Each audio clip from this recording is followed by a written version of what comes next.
Dans la cuisine, il n'y a plus ni table, ni placard, ni réfrigérateur. Je vide l'appartement de mon enfance.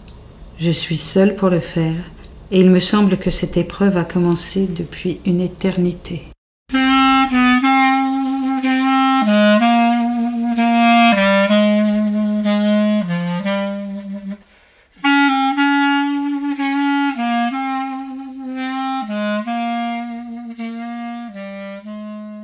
La revue Rue Saint-Ambroise et l'association Rue du Conservatoire vous proposent Tout doit disparaître de Marie Maréchal.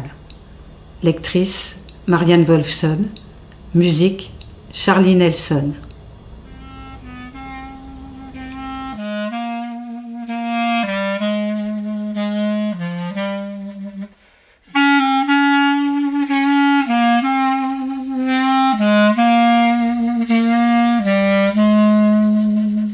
Il fait une chaleur écrasante. Il n'y a jamais eu autant de guêpes que pendant ce mois d'août, et dès que j'ouvre la fenêtre pour créer un courant d'air, une véritable escadrille fonce à l'intérieur. C'est étrange, il n'y a pourtant pas la moindre nourriture qui puisse les attirer. Dans la cuisine, il n'y a plus ni table, ni placard, ni réfrigérateur. Je vide l'appartement de mon enfance. Je suis seule pour le faire, et il me semble que cette épreuve a commencé depuis une éternité.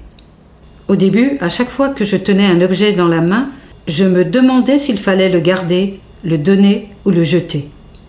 Lorsque je tombais sur certains livres, certaines photos, je pouvais passer un jour entier à ne rien faire.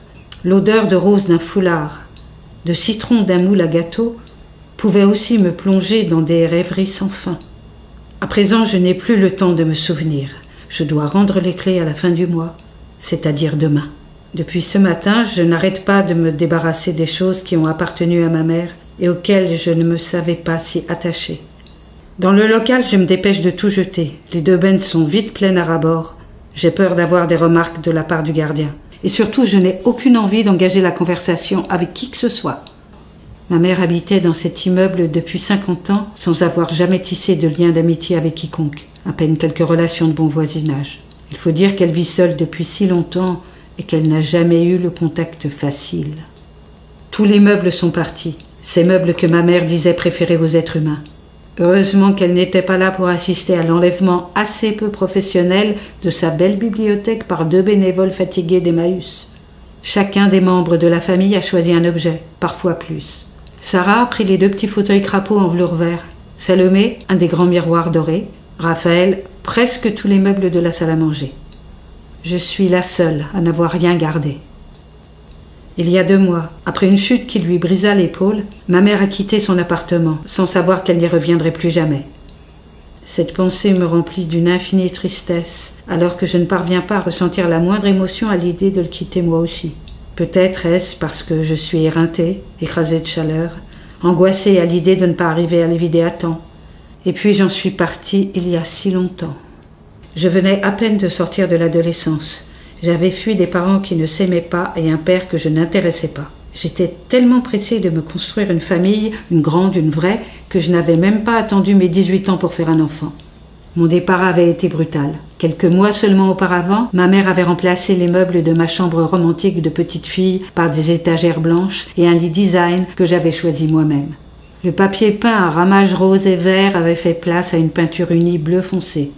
C'était alors très à la mode. J'étais partie en emmenant mes meubles et en laissant des dizaines de trous dans le mur. Ma mère mettrait des années à retapisser la chambre qui était devenue la sienne. Sans remords, je l'avais laissée à sa solitude.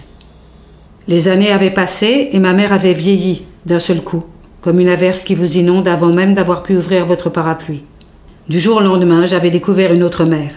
Les douces paroles maternelles s'étaient soudain transformées en flèches empoisonnées comme si ma propre mère avait oublié les mots des mères. Ces mots gorgés d'amour qui servent à protéger le bonheur des enfants. Toutes les mères sont prêtes à mentir pour rendre leur enfant heureux. La mienne était comme ça jusqu'au jour où elle s'était mise à me parler sans filtre, comme elle parlait aux autres, sauf à moi, sa fille unique. Elle me disait ce qu'elle pensait vraiment et c'était cruel. Même adulte, une fille n'est pas armée contre l'agressivité maternelle.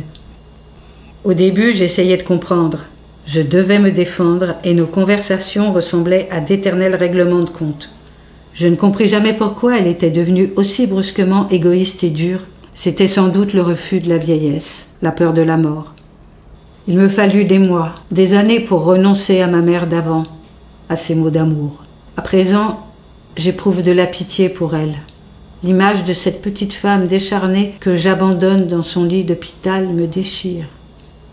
Dans cette fin d'après-midi, la chaleur est toujours aussi intense. Je suis descendue au café d'en face. Je me suis installée une table sur un petit bout de trottoir. L'odeur des voitures arrêtées au feu rouge est presque insoutenable, mais ça ne m'empêche pas de savourer mon deuxième pastis. J'ai avalé le premier d'un trait. Boire toute seule ne m'est pas habituel, mais je compte sur une légère ébriété pour m'aider à passer la soirée. À peine remontée au 5e étage, je sens déjà que les effets de l'alcool sont en train de se dissiper. Heureusement, il me reste le fond de la bouteille de rosé, même si elle doit être terriblement tiède. Pour dormir, je n'ai plus que ce vieux matelas taché et défoncé. Le gardien m'a dit qu'il s'occuperait de s'en débarrasser. C'est plutôt gentil car seul, j'en aurais été incapable. L'unique ampoule de la chambre diffuse une lumière blafarde et insuffisante pour que je puisse lire. Les draps sont sales et les oreillers jaunâtres. J'ai ouvert en grand la fenêtre du balcon. Avec la chaleur, la plupart des locataires en ont fait de même. J'entends leur bruit. J'essaie de comprendre des bribes de leur conversation. Toutes finissent par se taire. Les heures passent. Le silence m'oppresse. Il m'est impossible de trouver le sommeil. Je me lève et je colle mon oreille contre la porte d'entrée. Alors, je l'entends comme lorsque j'étais enfant. C'est le monstre du palier, celui qui m'attendait pour me faire du mal lorsque je rentrais toute seule de l'école, celui que je voyais monter les escaliers dans la pénombre, celui que je cherchais tremblante sous mon lit, celui qui pouvait traverser ma porte et qui me réveillait, pas toutes les nuits, mais presque. 2 ans de thérapie m'ont donné des clés pour comprendre. Pourtant, debout dans le couloir sombre, le visage collé à la porte, je suis comme avant, terrifiée.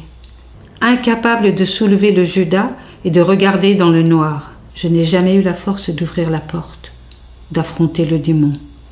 Cette nuit-là, non plus.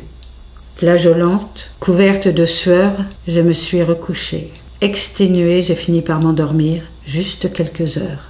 Quand je me suis réveillée, par les fenêtres sans rideau, j'ai vu qu'il faisait encore presque nuit. Je me sentais cassée, je n'avais rien à boire, rien à manger. Je me suis levée, lavée et habillée. J'ai passé un dernier coup de balai, fait un dernier tour pour vérifier qu'il ne restait plus rien. J'ai trouvé que l'appartement vide était devenu tout petit et j'ai claqué la porte.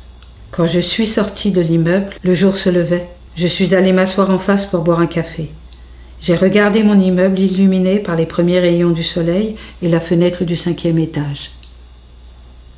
J'ai vu la silhouette de ma mère derrière la vitre qui me faisait au revoir de la main et, comme avant, en descendant dans la bouche du métro, je me suis retournée plusieurs fois dans les escaliers. Ma mère continuait à me dire au revoir jusqu'à ce que je disparaisse complètement.